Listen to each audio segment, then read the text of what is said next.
The autumn wind carried the scent of hay and dust through the open barn doors as Amos Jennings checked the latch one final time, his weathered hands moving with the practiced certainty of a man who had secured these same doors every night for the past 12 years.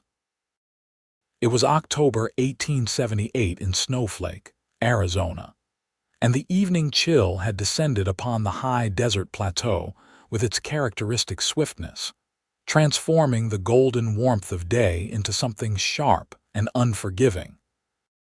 He turned to head back toward the ranch house, his boots crunching against the dirt path, when a sound stopped him cold.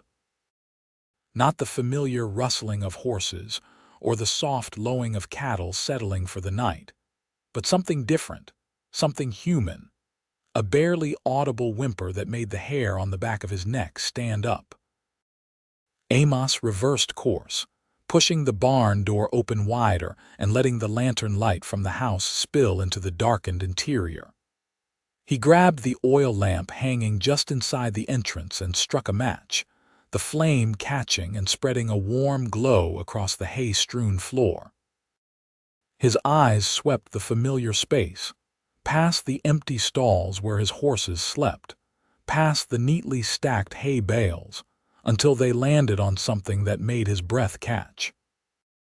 There, curled in the far corner like a wounded animal seeking shelter, was a woman, her dark hair spread across the hay, her dress torn and stained with what looked like dried blood and desert dust. He approached slowly, not wanting to startle her, and knelt down about 5 feet away. She was young, perhaps 23 or 24, with delicate features that even in sleep showed the strain of whatever ordeal had brought her here. Her breathing was shallow but steady, and when he looked closer, he could see scrapes on her hands and arms, the kind that came from scrambling through rough terrain. No horse, no supplies, no explanation, just this stranger who had somehow found her way into his barn and collapsed into what looked like the sleep of complete exhaustion. "Miss," he said softly, keeping his voice low and gentle. "Miss, you are on private property, but you are safe here." Her eyes flew open, and for a moment, pure terror flashed across her face. She scrambled backward, pressing herself against the barn wall, her chest heaving with panicked breaths.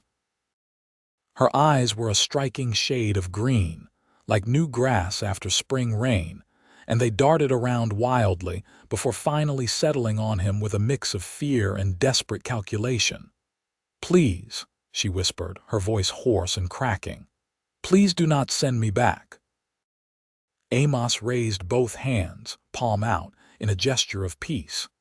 He had been a rancher for long enough to know how to approach a frightened creature, and this woman was as spooked as any wild Mustang he had ever encountered. "I am not sending you anywhere until I know what you are running from," he said. "But you cannot stay in my barn like this. You are hurt and you need food and water. Will you let me help you?" She studied him for a long moment, her eyes searching his face for any sign of deception or threat. Whatever she saw there must have satisfied some internal test, because she gave a tiny nod, though her body remained tense and coiled. Amos stood slowly and extended his hand toward her. She looked at it as if it might be a trap, but eventually reached out, her fingers trembling as they made contact with his calloused palm. The moment he helped her to her feet, her knees buckled, and he caught her before she could fall. She weighed almost nothing, as if she had not eaten properly in weeks, and when he shifted to support her better, she flinched away from his touch. "I can walk," she insisted, though her shaking legs told a different story. "I am sure you can," Amos replied diplomatically, "but it seems like you have been walking for quite some time already. Let me help you to the house. There is no one there but me, and you can rest while I make you something to eat." The mention of food seemed to break through whatever resistance remained. Her stomach chose that moment to make an audible rumbling sound, and a flush of embarrassment colored her pale cheeks. She nodded again, this time with less hesitation, and allowed him to guide her out of the barn and across the yard to the modest ranch house that had been his home since he bought this land with his cattle earnings. Inside, he settled her into one of the two wooden chairs at his kitchen table and moved efficiently to stoke the fire in the stove. The house was simple but clean, the kind of place a bachelor kept when he had grown tired of living in squalor, but had never learned the finer points of decoration.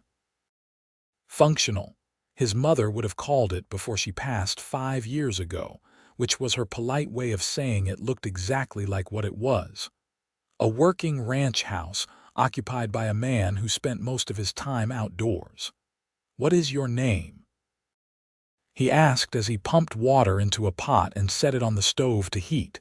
She was silent for so long that he thought she might not answer, but finally she spoke, her voice barely above a whisper.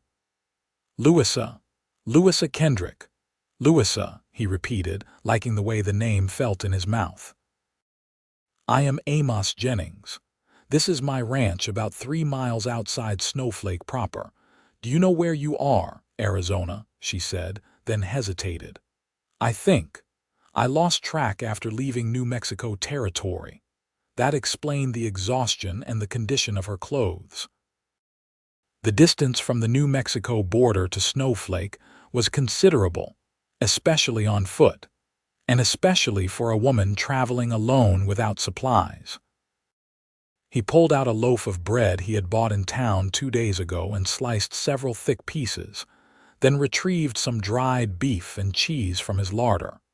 It was not fancy, but it was substantial, and right now, she needed substance more than refinement.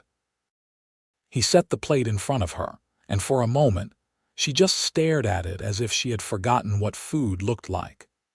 Then her hands darted forward, and she grabbed a piece of bread, tearing into it with an urgency that spoke of genuine hunger. He turned away to give her some privacy, busying himself with preparing coffee and heating water for washing. When he glanced back, she had devoured half the plate and was drinking deeply from the cup of water he had placed beside her. "Slow down," he said gently. "There is more if you want it, but you will make yourself sick if you eat too fast after going without." She forced herself to slow, taking smaller bites, though he could see the effort it cost her. While she ate, he wet a clean cloth with warm water and brought it to the table along with some salve he used for cuts and scrapes on the horses. "May I?" he asked, gesturing to her injured hands. Louisa looked down at her hands as if seeing them for the first time, surprise crossing her features at the extent of the damage. She nodded and extended them toward him, and he carefully cleaned each scrape and cut, noting the way she bit her lip to keep from making any sound of pain. The injuries were not serious, but they had clearly been painful to acquire, and they told a story of someone who had pushed herself far beyond normal limits. "How long have you been traveling?" he asked as he worked. 5 weeks, she said. "Maybe 6. I lost count." "And you came all that way on foot?" "I had a horse at first," she admitted. "He went lame 2 weeks ago near the petrified forest. I had to leave him with a family there. They were kind, but I could not stay. I had to keep moving." Amos finished with her hands and moved on to examining the scrapes on her arms. "What are you running from, Louisa?" She pulled away sharply, her eyes flashing with renewed fear. "Why do you need to know? So you can send word back, so you can collect whatever reward might be offered." "There is a reward?" He raised an eyebrow, genuinely surprised. "Should I be concerned that I just invited a wanted criminal into my home?" "I am not a criminal," she said fiercely, then deflated just as quickly. "Not in any way that matters, not in any way that is fair." "Then tell me what happened," Amos said, returning to cleaning her wounds with steady, careful movements. "I cannot help you if I do not know what you need help with." She was silent for a long time, struggling with herself, weighing trust against self-preservation. Finally, the words came tumbling out in a rush, as if once the dam broke, she could not stop the flood. I was supposed to marry a man named William Harding in Santa Fe. It was arranged by my uncle after my parents died last year. I had no money, no prospects, and my uncle had 8 children of his own to feed. He saw it as a good match. Harding was wealthy, established, and willing to take me without a dowry. But you did not want to marry him, Amos guessed. I met him 3 times before the wedding, Louisa said, her voice shaking. 3 times, and each time he was charming and attentive in front of my uncle, but the moment we were alone, he changed. He told me exactly what he expected from a wife, and it was not companionship or partnership. He told me that I would learn obedience one way or another, and that the bruises could always be hidden under long sleeves. Anger flared hot in Amos's chest, but he kept his voice calm. So you ran. The night before the wedding, she confirmed. I took what little I had, stole a horse from my uncle's stable, and I rode east. I knew he would look for me. His pride would demand it. William Harding is not a man who accepts being made to look foolish, and leaving him at the altar would be an unforgivable insult in his eyes. That was 6 weeks ago, Amos said slowly. If he was going to find you, he would have found you by now. Snowflake is not exactly on the main routes west. That is why I came here, Louisa said. I kept to small towns and avoided anywhere he might think to look. I thought if I could just get far enough, change my name, start over, maybe I could build something resembling a life. And now you have ended up sleeping in my barn, Amos finished. He sat back in his chair and studied her. In the lamplight, cleaned up and with some food in her, she was remarkably pretty, though that was not what held his attention.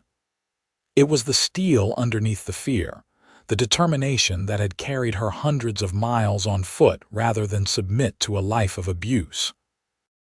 That took a kind of strength he respected. I can work, Louisa said suddenly, urgently. I can cook, clean, mend, tend animals.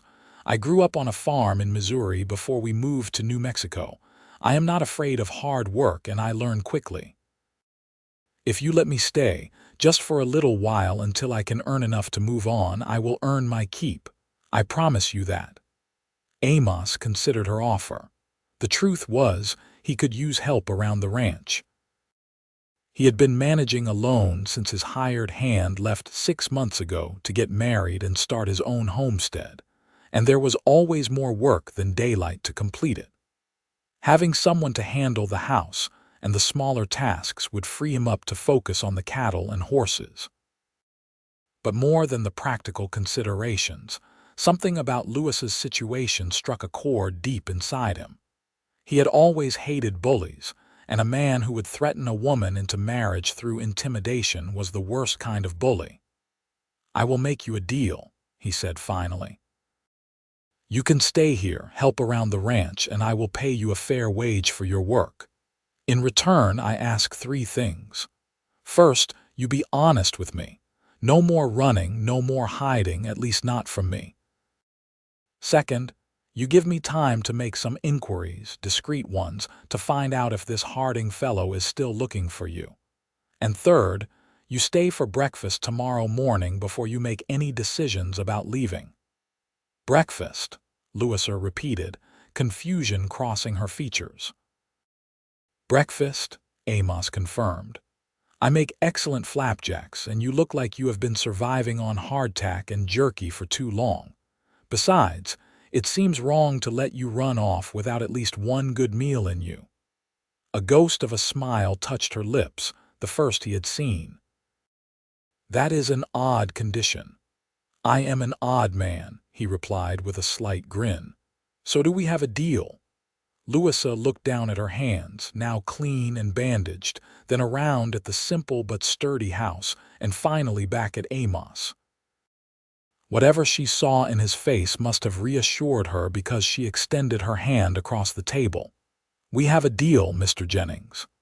Amos, he corrected, shaking her hand firmly. If you are going to be working here, we might as well dispense with formalities. That night, he gave her his bedroom and took the spare room himself, over her protests. He provided her with a clean nightshirt that hung comically large on her small frame and showed her where the wash basin was. As he settled into the narrow bed in what had been his storage room, he found himself staring at the ceiling and thinking about the strange turn his evening had taken. This morning, he had been a solitary rancher with a simple, predictable life. Now he had a house guest, an employee, and potentially a woman with a vengeful man searching for her. He should have been more cautious, should have thought twice about inviting a stranger into his home, but something about Louisa had bypassed all his usual careful deliberation. Maybe it was the desperate courage in her eyes, or maybe it was the simple fact that he had been alone for too long and had forgotten what it felt like to have another person under his roof. Whatever the reason, the decision was made now, and Amos Jennings was not a man who went back on his word. Morning came with the pale pink light of dawn filtering through the windows, and Amos rose with his usual early habits. He dressed quietly and made his way to the kitchen, surprised to find Louisa already there, standing by the window and looking out at the ranch with an expression he could not quite read.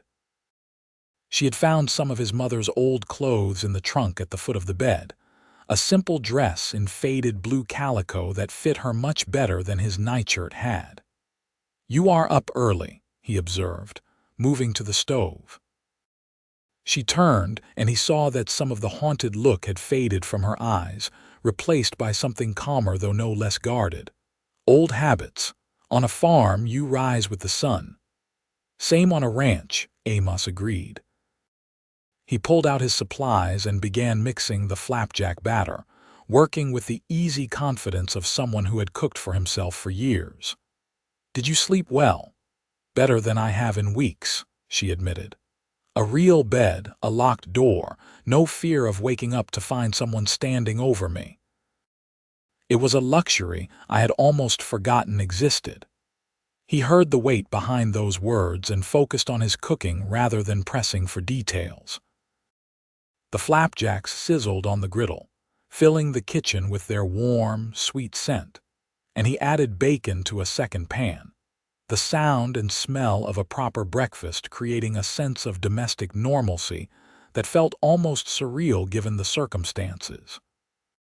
They ate together at the small table, and Amos found himself studying her more openly in the morning light.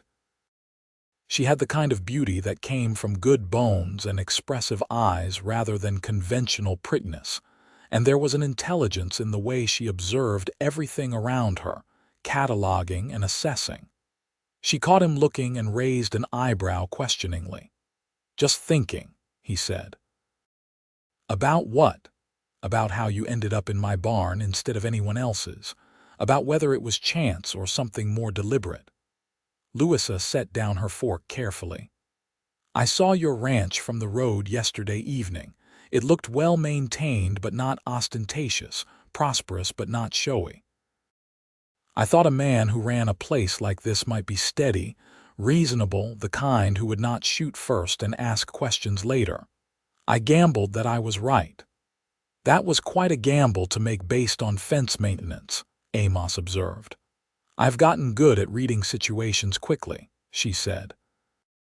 "It is a skill you develop when your survival depends on it. Was I wrong?" "No," he admitted, "but you might have been. There are plenty of men out here who would have taken advantage of a woman in your position." "I know," Louisa said quietly, "but I was out of options." Sometimes you have to trust that there is still decency left in the world, even if you have not seen much evidence of it lately. They finished breakfast in comfortable silence, and afterward, Louisa insisted on cleaning the dishes while Amos went out to tend to the morning chores. He fed the horses, checked on his small herd of cattle grazing in the near pasture, and repaired a section of fence that had come loose during the last windstorm. When he returned to the house several hours later, he found it transformed. The floors had been swept, The windows cleaned, and something was simmering on the stove that smelled far better than anything he had cooked in recent memory. "I found vegetables in your larder and some beef that needed to be used," Louisa explained when she saw him looking. "I hope you do not mind." "I thought I should start earning my keep." "I do not mind at all," Amos said, genuinely impressed. "What is it?" "Stew. My mother's recipe. It should be ready by dinner time." The pattern established itself over the following days with surprising ease. Louisa took over the household tasks, and true to her word, she proved herself capable and efficient. She cooked, cleaned, mended his clothes, and even helped with some of the lighter ranch work, feeding the chickens and collecting eggs, tending to the kitchen garden that he had been neglecting. In return, Amos made good on his promise to pay her a fair wage and to make discreet inquiries about William Harding. What he learned was not comforting. Harding had indeed been searching for Louisa, had even posted notices in several towns offering a reward for information leading to her return. The notices described her as a disturbed young woman who had fled from her family and needed to be returned for her own safety. Amos recognized the tactic for what it was, a way to make anyone who helped her complicit in her supposed madness rather than her escape from danger. He shared this information with Louisa one evening after dinner, and he watched the color drain from her face. "Then he is still looking," she said, her voice barely steady. "I will need to move on, find somewhere more remote. Or you could stay," Amos heard himself say. The words surprised him as much as they clearly surprised her. "Stay here, keep working on the ranch, and if anyone comes asking questions, we tell them you are my employee, hired fair and square. There is nothing illegal about that, and Harding has no authority in Arizona territory." "He is a powerful man," Louisa warned. "He has connections, money, influence." "And I have legal right on my side," Amos countered. "You are a grown woman, free to make your own choices. You are not his wife, were not even formally engaged according to what you have told me. He has no claim on you, moral or legal." "You would do that?" Louisa asked, her eyes searching his. "You would risk making an enemy of someone like him for my sake?" "I would," Amos said simply. "Because it is the right thing to do, and because I do not much care for men who use their power to bully women into submission." Something shifted between them in that moment, a deepening of trust and something else, something neither of them was quite ready to name. Louisa nodded slowly, her decision made. "Then I will stay, for as long as you will have me." The weeks that followed were among the happiest Amos could remember in recent years.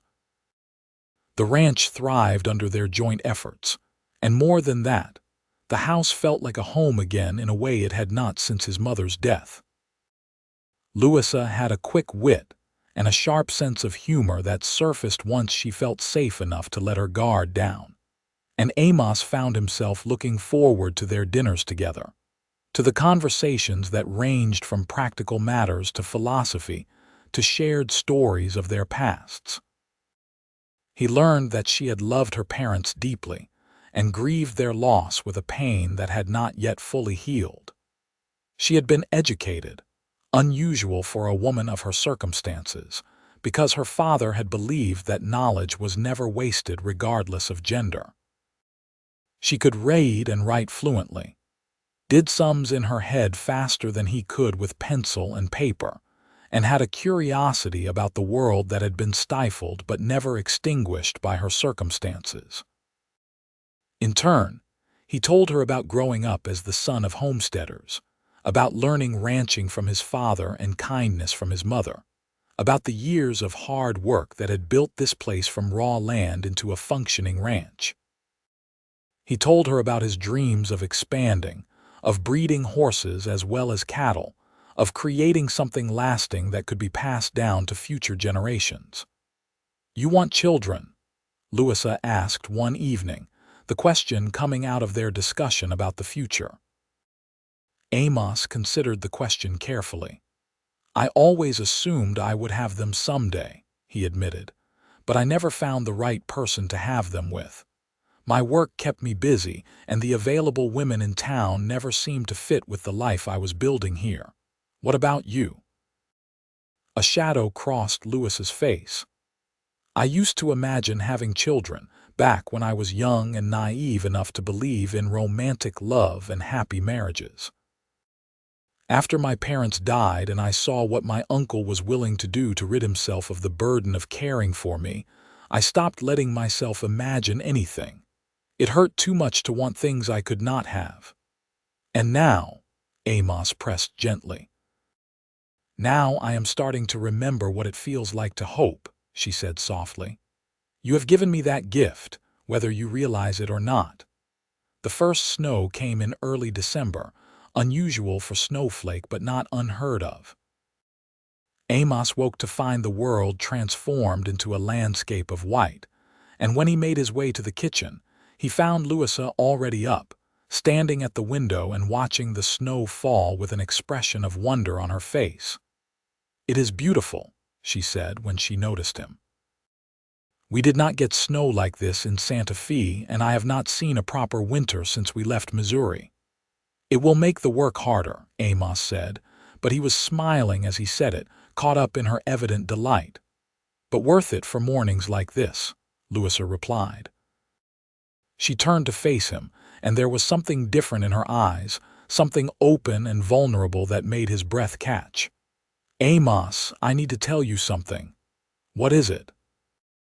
I have been here for nearly 2 months now, and every day I tell myself that I should be planning my next move, figuring out where to go when spring comes. But the truth is, I do not want to leave. I do not want to go back to running, to being alone, to having no place that feels like home. This place, this ranch, being here with you, it has become important to me in ways I did not expect. Amos crossed the room slowly, giving her time to move away if she wanted to, but she stayed still, watching him approach. When he was close enough to touch her, he reached out and gently tucked a strand of hair behind her ear, his fingers lingering against her cheek. It has become important to me too, he said. Having you here has changed everything. I did not realize how lonely I was until I had company again, your company specifically. I do not want to presume, Louisa started, but he stopped her with a slight shake of his head. Then let me presume instead, Amos said. Let me say what I have been thinking for weeks now, but was afraid to voice because I did not want to scare you away. I am falling in love with you, Louisa Kendrick. I think I started falling that first night when you looked at me with such fierce determination, despite being terrified and exhausted. Every day since has only deepened what I feel. Tears gathered in her eyes, but they were not tears of sadness.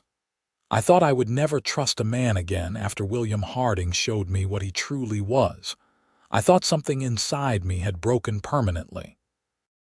But you have been so patient, so kind, so steadfastly decent that I could not help but trust you. And somewhere along the way, trust became something more. I love you, Amos. I think I have loved you since you cleaned my wounds and fed me breakfast without asking for anything in return. He kissed her then, gentle and questioning, and she answered by leaning into him, her arms coming up to wrap around his neck. It was a kiss full of promise and pent-up longing, a first kiss that felt like coming home after a long journey. When they finally broke apart, both breathing hard, Louisa laughed, a sound of pure joy that made Amos's heart feel too large for his chest. Stay for breakfast, he said, echoing the words from that first morning. Stay for life. Yes, Louisa replied without hesitation. Yes to both, yes to everything. But their happiness was not destined to remain undisturbed. 2 weeks later, on a cold December afternoon, Amos was in the barn when he heard the sound of horses approaching. He walked out to see 3 men on horseback riding up the path to his house, and something about the deliberate way they moved put him instantly on alert. He recognized the signs of men who were used to getting their way through intimidation, and he felt his jaw tighten as he walked to meet them. The man in the center was in his early 40s, well dressed in a way that was impractical for ranch country, with cold eyes and a mouth set in a thin line of displeasure. "Are you Amos Jennings?" he asked without preamble. "I am. Who is asking?" "My name is William Harding, and I have reason to believe you are harboring my runaway fiancée. I'm here to collect her and return her to Santa Fe where she belongs." Amos felt rage building in his chest, but he kept his voice level and calm. "I have an employee named Louisa Kendrick who works on my ranch. She is here of her own free will, earning honest wages for honest work. Beyond that, I cannot help you." "She is confused," Harding said, his tone suggesting he was speaking to a particularly slow child. "She ran away in a moment of bridal nerves and has been too ashamed to return home. I am willing to forgive her foolishness if she comes back now, but my patience has limits. Seems to me the lady made her choice clear when she rode several hundred miles to get away from you," Amos replied. "That does not sound like bridal nerves. That sounds like a woman who wants nothing to do with you." Harding's expression hardened. "You are interfering in matters that do not concern you, Jennings. Step aside and let me speak to Louisa, or there will be consequences." "The only consequence here is that you are going to turn around and ride back to wherever you came from," Amos said flatly. "Louisa is under my protection, and she is not going anywhere unless she chooses to." The door to the house opened, and Louisa stepped out onto the porch. She was pale but composed, her hands clenched at her sides. "I am not going back with you, William," she called out, her voice carrying clearly across the yard. "I was never your fiancé in my heart, only on paper that I did not sign. You have no claim on me." "You embarrassed me," Harding snarled, his cultivated facade cracking to reveal the ugliness beneath. "You made me a laughingstock in Santa Fe. I spent considerable money on wedding arrangements, told all my business associates that I was taking a wife. You owe me recompense for that humiliation." "I owe you nothing," Louisa said, and Amos heard steel in her voice. "You threatened me. You tried to intimidate me into marrying you, and you showed me exactly what kind of man you are. I did not embarrass you. You embarrassed yourself by thinking you could force a woman to love you." Harding made to dismount, and Amos moved to block his path, his hand resting on the revolver at his hip. "I would not do that if I were you," he said quietly. "You are on my property, and I have every right to defend it and everyone on it. Leave now, while you still can." "This is not over," Harding spat. "I will have the law on you for harboring a runaway. I will make sure everyone knows what kind of man you are, stealing another man's intended." "Bring the law if you want," Amos replied. "I will tell them exactly what I told you. Louisa is a free woman working on my ranch. There is no crime in that, and no judge will rule otherwise. Now get off my land." The two men with Harding looked uncomfortable, clearly not having signed up for a potential gunfight over what they probably thought would be a simple retrieval. After a long, tense moment, Harding jerked his horse's reins and wheeled around, his companions following quickly. "You have not seen the last of me," he shouted over his shoulder. "Looking forward to it," Amos called back with a grim smile. They watched the three men ride away until they disappeared from view, and only then did Amos lower his hand from his gun. He turned to find Louisa standing behind him, having come down from the porch without him noticing. She was trembling, but when he pulled her into his arms, she held on tight, her face pressed against his chest. "I was so afraid," she whispered. "I was afraid you would decide I was not worth the trouble." "Not worth it," Amos pulled back to look at her face. "Louisa, you are worth fighting for." You are worth standing up to any number of bullies like Harding. Do you understand me? She nodded, tears streaming down her cheeks, and he kissed her forehead, her cheeks, her lips, trying to kiss away the fear and replace it with certainty. He might try something else, she said when they finally broke apart. He is vindictive and he has resources. Then we will deal with whatever comes, Amos said firmly. Together. You are not alone anymore, and I am not letting anyone take you away from here unless you want to go. True to Harding's threat, trouble did come, though not in the form Amos expected. A week later, the sheriff from Snowflake rode out to the ranch, looking uncomfortable and apologetic. Sheriff Tom Bradley had known Amos for years, had bought horses from him and considered him a friend, which made his visit all the more awkward. Amos, I have got to ask you some questions, Bradley said after accepting a cup of coffee and settling at the kitchen table. A man named William Harding has filed a complaint claiming you are holding a woman named Louisa Kendrick against her will. That is a lie, Louisa said immediately, sitting forward. I am here by choice, Sheriff Bradley. Mr. Jennings has never forced me to do anything. He gave me a job when I needed one, and I have chosen to stay. Bradley nodded, looking relieved. I figured as much, but I had to come out and verify. Harding was very insistent, made a lot of noise about his connections and how he would have my badge if I did not investigate properly. What do you need from us? Amos asked. Just your statements, both of you, for the record. Miss Kendrick, can you tell me in your own words why you are here and whether you wish to return to Santa Fe with Mr. Harding? Louisa took a deep breath and told her story, holding nothing back. She explained the arranged marriage, Harding's threats, her flight across New Mexico and into Arizona, and her decision to stay at the ranch. Bradley listened carefully, taking notes, and when she finished, he sat back with a troubled expression. That paints a very different picture from what Harding told me, he said. He claimed you were engaged in a mutual agreement, that you had some kind of mental breakdown and fled without cause. I fled with excellent cause, Louisa said firmly, and I was never engaged by mutual agreement. It was arranged by my uncle who wanted me off his hands, and Harding wanted a wife he could control. I wanted no part of it. Well, that is clear enough, Bradley said. He closed his notebook and stood up.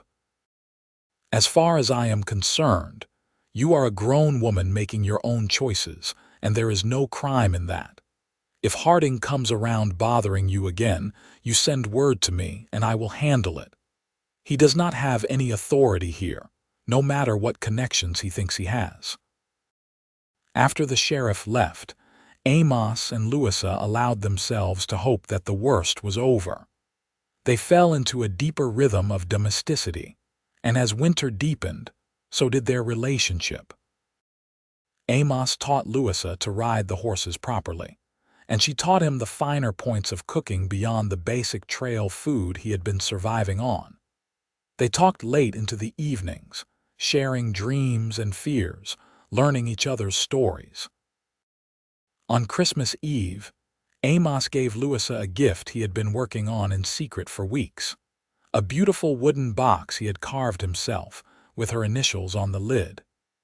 Inside were several gold coins, her wages from the months she had been working, along with a small velvet pouch. "Open it," he urged when she looked at him questioningly. Inside the pouch was a ring, simple gold with a small but genuine diamond. Louisa's breath caught, and she looked up at him with wide eyes. "Amos, what is this?"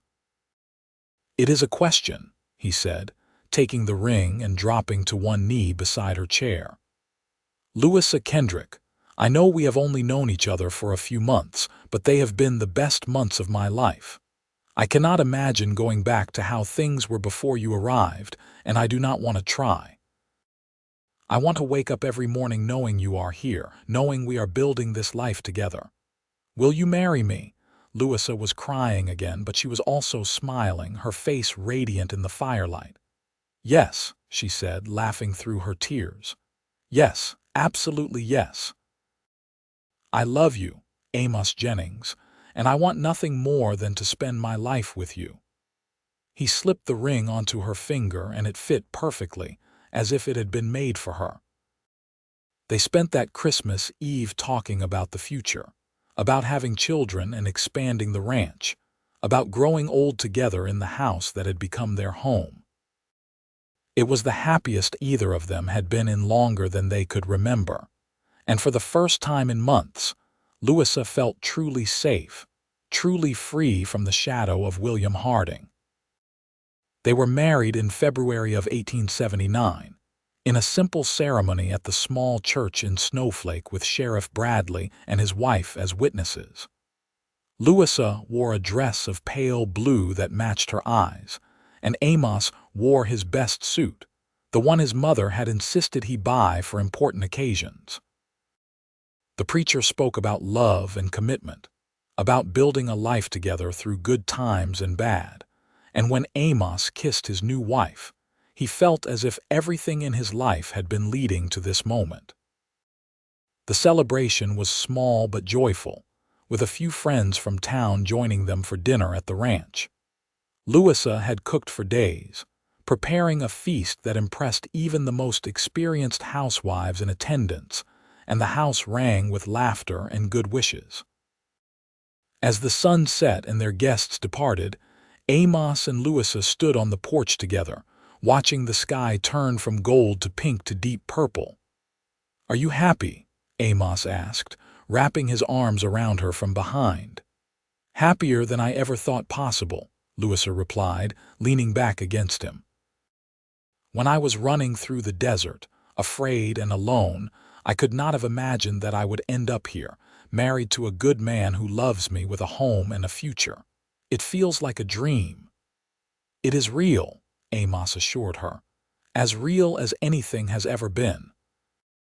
You are my wife now, Louisa Jennings, and I am going to spend every day of the rest of my life making sure you never regret choosing me." "I could never regret it," she said, turning in his arms to face him. "You saved me in every way a person can be saved." "You saved me too," Amos replied. "I just did not realize I needed saving until you showed up in my barn." Their first year of marriage was not without challenges.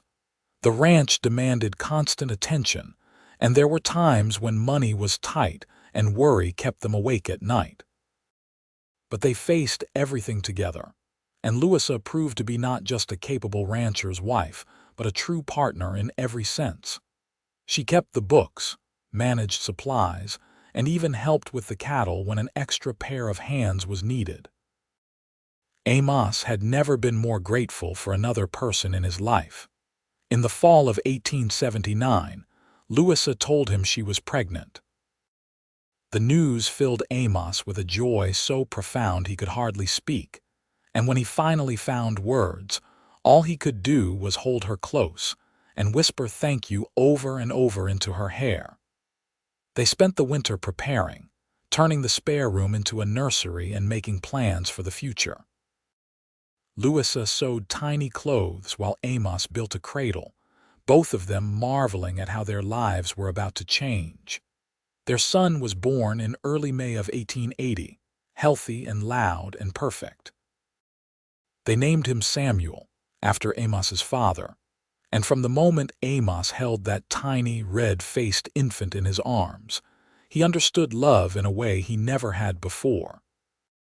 He watched Louisa with their son, saw the fierce protectiveness and tender care in every movement, and fell even more deeply in love with his wife. "He has your eyes," Louisa said one evening as they sat together, watching Samuel sleep in his cradle. "And your stubborn chin," Amos replied with a grin.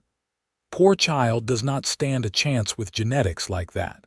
She laughed, the sound soft and content.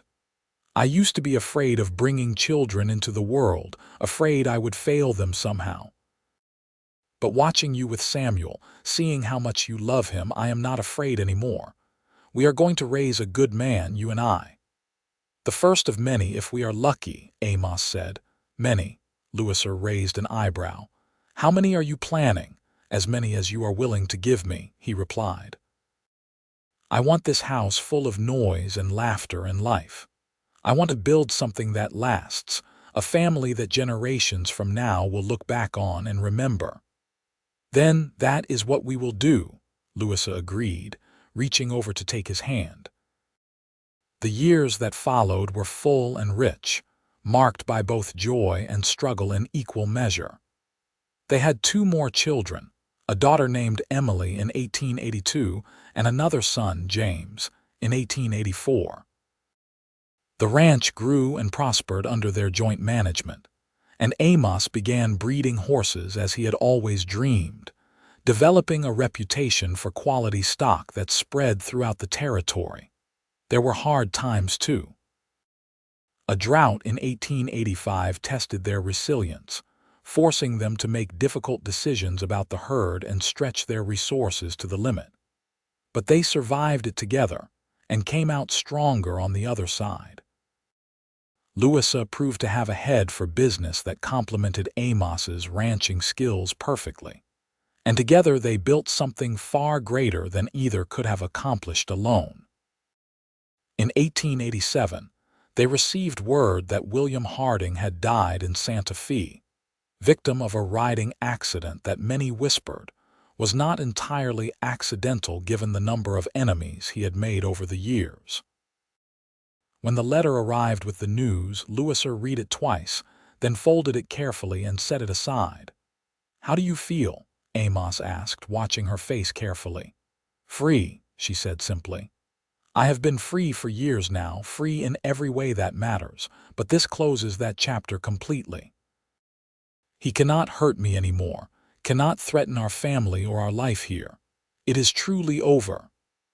That night, they burned the letter in the fireplace and watched the paper curl and blacken, carrying away the last remnants of that dark time.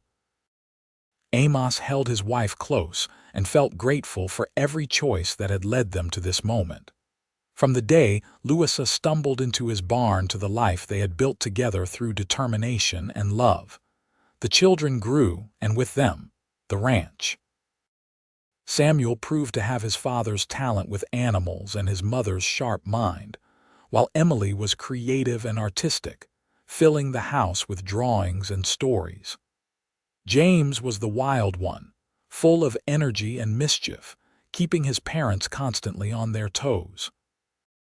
The house that had once been so quiet rang with children's voices, arguments and laughter mixing with the daily rhythms of ranch life. In 1890, on their 11th wedding anniversary, Amos and Louisa stood on the porch again, watching their children play in the yard. Samuel, now 10, was teaching Emily to rope a fence post while 8-year-old James tried to steal the rope. The sun was setting, painting the sky in shades of orange and pink, and the air was warm with the promise of summer. "You ever think about that first morning?" Louisa asked. "When you found me in the barn and told me to stay for breakfast?" "I think about it often," Amos admitted. "I think about how close I came to not checking the barn that night, how differently everything could have turned out if I had just gone straight to bed." "But you did check," Louisa said.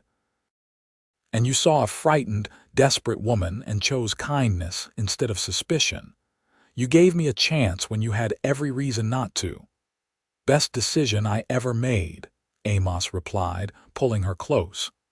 "You turned my house into a home, my solitary life into something full of meaning and joy. Everything good I have is because you walked into my life that October night. Stay for breakfast, stay for life," Louisa quoted softly, remembering. "Those were the words that changed everything for me."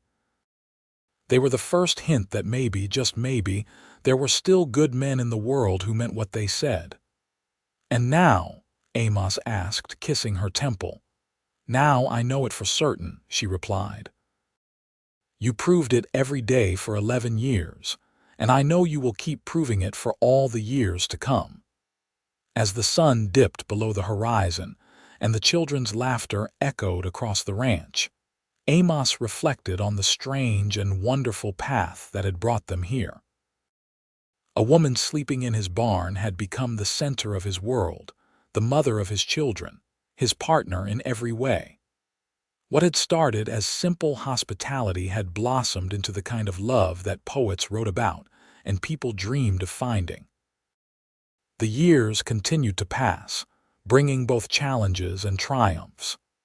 Arizona became a state in 1912, and the Jennings Ranch was by then one of the most respected in the region.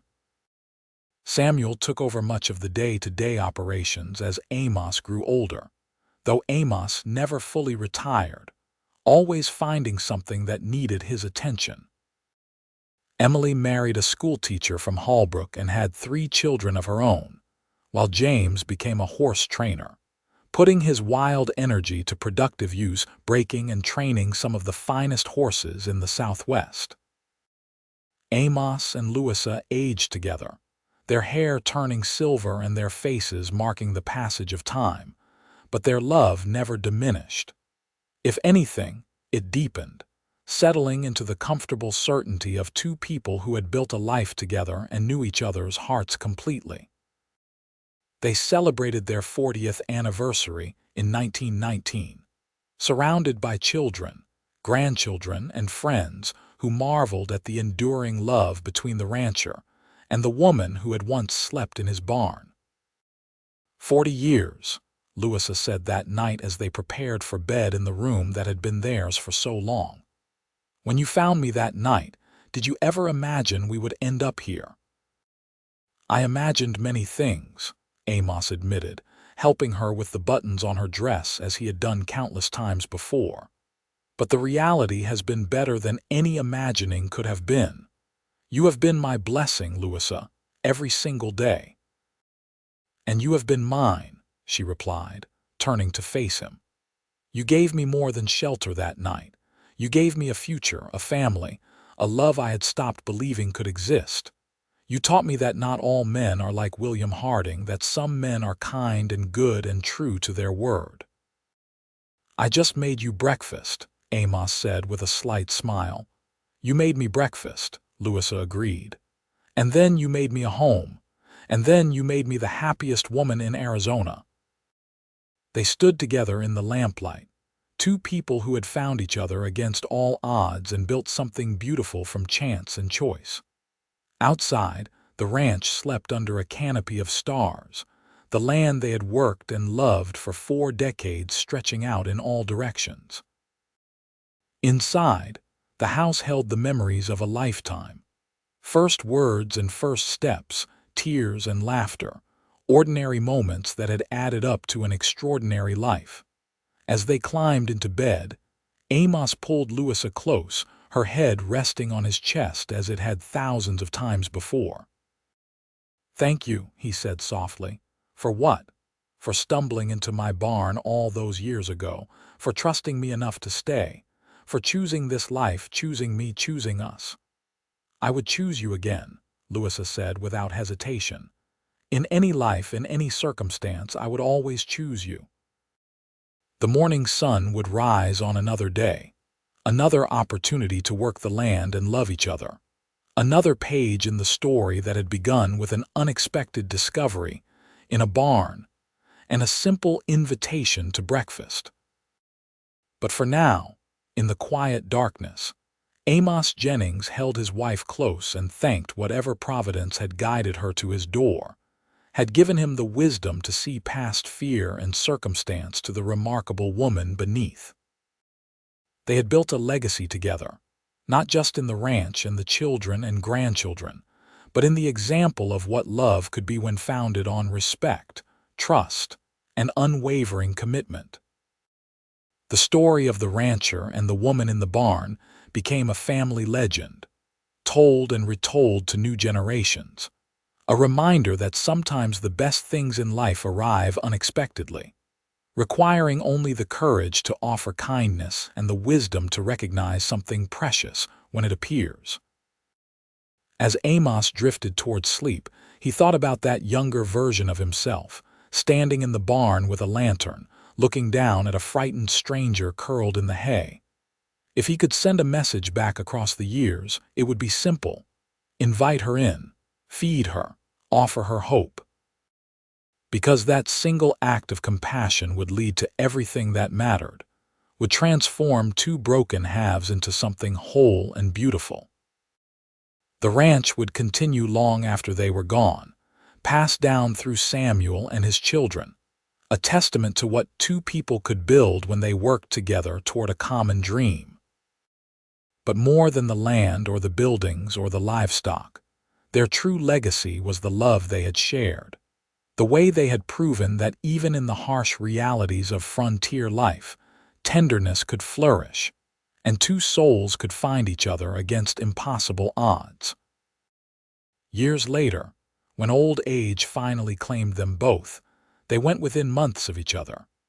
Amos first in 1925 at the age of 72, and Louisa following that same autumn, unable or unwilling to face the world without her partner of 46 years.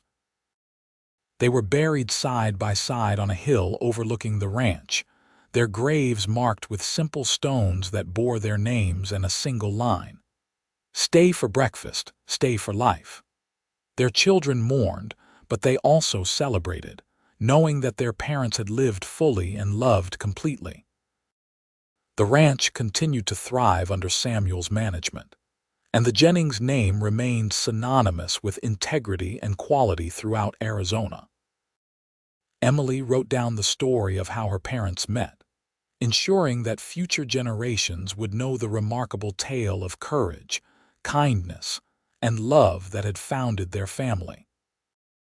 The house where Amos and Louisa had raised their children stood for many more decades, and family members who visited often spoke of feeling their presence there, a warmth and welcome that seemed to linger in the walls.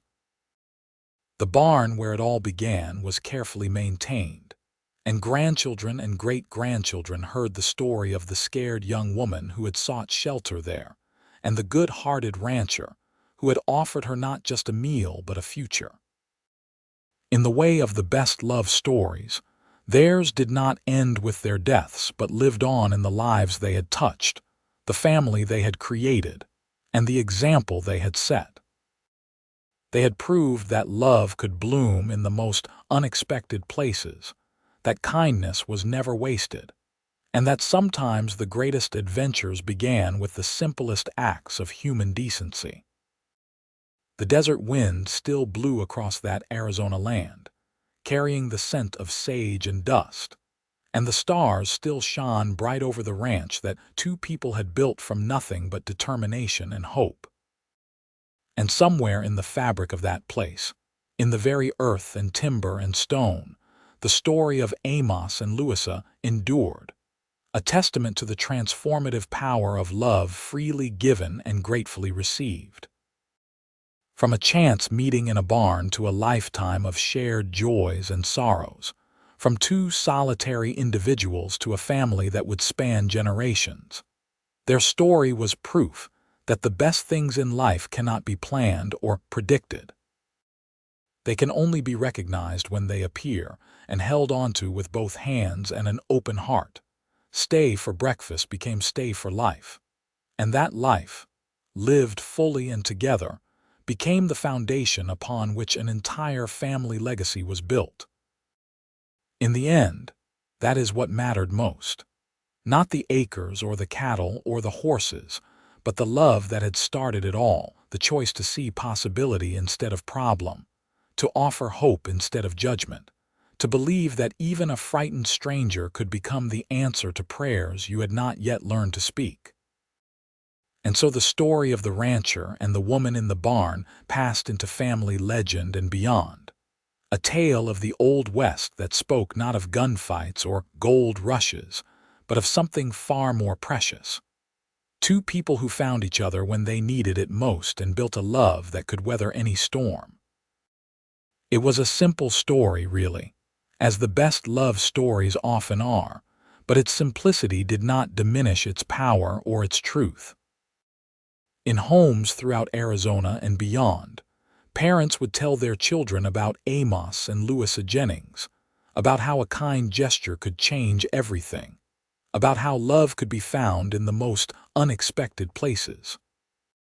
And those children would grow up believing in the possibility of true love, of second chances, of the kind of partnership that made two people stronger together than they ever could have been apart. The ranch still stands today, much changed but still recognizably the place where it all began, where a frightened young woman stumbled into a barn seeking shelter and found instead a home, a partner, and a love that would define the rest of her days. Visitors who know the story often pause at the barn, looking at the same space where Louisa once slept in the hay, and they think about chance and fate, and the mysterious ways that lives intersect and transform each other. But more than the physical place, the story lives in the hearts of those who hear it, a reminder that acts of kindness ripple outward in ways we can never fully anticipate, that offering help to a stranger might be offering them their entire future, that the best adventures often begin not with grand plans but with simple words. Stay for breakfast and see what tomorrow brings. And Louisa had stayed. She had stayed for breakfast and for life. And that choice, that leap of faith in a tired rancher with kind eyes and gentle hands, had led to everything else. The children and grandchildren, the love and laughter, the hard work and harder times, the triumphs and sorrows that make up a life fully lived. All of it stemmed from that single moment of connection in a barn in October of 1878, when two lonely people found each other and decided to take a chance on something neither of them fully understood, but both recognized as important. The story of Amos and Louisa Jennings reminds us that love does not always announce itself with trumpets and fanfare. Sometimes it arrives exhausted and afraid, sleeping in the hay of a stranger's barn. And sometimes it is found in the heart of a solitary man who looks at that frightened stranger and sees not a problem to be solved but a person to be helped, a soul to be sheltered, a heart that might, just possibly, fit perfectly with his own. That is the legacy they left behind, written not in deeds or wills but in the very fabric of the family they created, the ranch they built, and the countless lives they touched.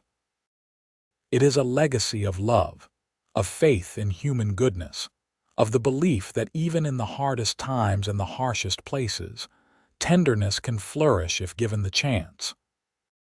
The sun rises and sets over that Arizona land as it has for thousands of years, painting the desert in shades of gold and purple, and the ranch continues its rhythms of work and rest, birth and death, beginning and ending.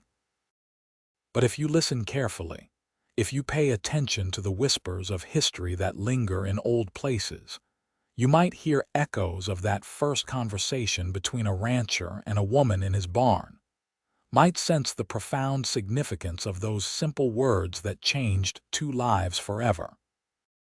Stay for breakfast. Stay for life. Stay and let us see what we can build together, what love can create when given the space to grow, what two broken people can become when they choose to heal together rather than suffer alone. That was the gift Amos gave Louisa, and the gift she gave him in return. The chance to be more together than either could have been apart, to create something beautiful from the raw materials of chance and choice, to prove that love, real love, enduring love, is possible even for those who have stopped believing in it. And in that truth, in that simple, powerful truth, lies the heart of their story and the reason it continues to be told. Because we all need to believe that somewhere out there, someone might see us at our worst and choose to help us become our best. We all need to believe that kindness matters, that second chances exist, that love can find us even when we have stopped looking for it. Amos and Louisa Jennings lived that belief, proved it true through 46 years of marriage and a lifetime of partnership. They transformed a chance encounter into a great love story, a simple breakfast invitation into a shared life that would echo through generations. And in doing so, they left behind something far more valuable than land or money or possessions. They left behind hope, the kind of hope that allows us to believe that our own chance encounters might lead somewhere equally wonderful. That kindness is never wasted, and that love, when we are brave enough to choose it, can indeed change everything.